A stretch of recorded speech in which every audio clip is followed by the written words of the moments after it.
Salut, c'est D'Artagnan pour le DMDT Espace Évangélique, messager du dernier temps. Salut, c'est Ronia de MDT. Heureux d'être avec vous. Nous sommes là aujourd'hui pour vous entretenir sur un attribut de Dieu qui est justice et ses incidences sur la société.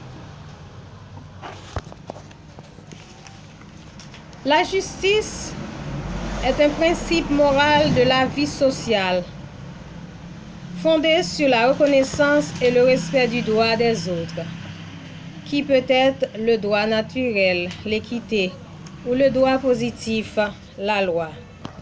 La justice est aussi le pouvoir d'agir pour faire reconnaître et respecter ses droits et de rendre justice. La Terre est une gare qui reçoit les voyageurs du monde, grands et petits, pour deux destinations. La première, le repos éternel avec le Seigneur Dieu. La seconde, le tourment éternel avec Satan le diable. À la gare, l'administration est stricte, juste, équitable et réclame la mention à chaque voyageur. C'est la mention qui autorise la destination.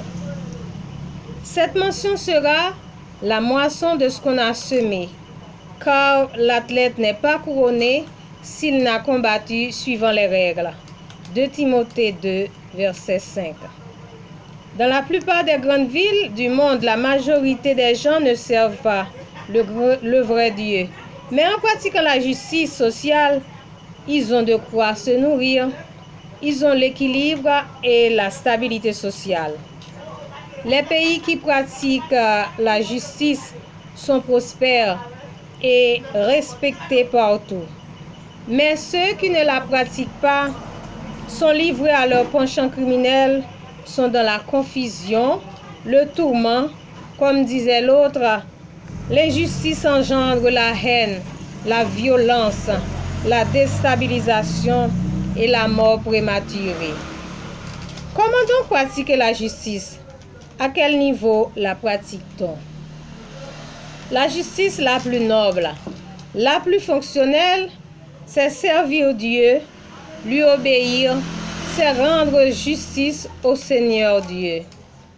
Comment prétendre faire justice à Dieu en faisant semblant de le servir et en pratiquant les œuvres criminelles du diable en même temps? Vous êtes un adepte du mensonge, fils de Satan.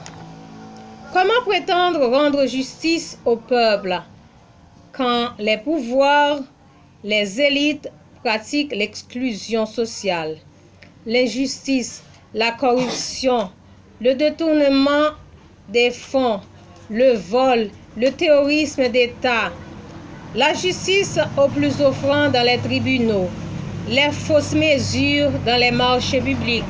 Ce sont là ces pratiques qui déstabilisent Haïti et désintègrent la famille haïtienne.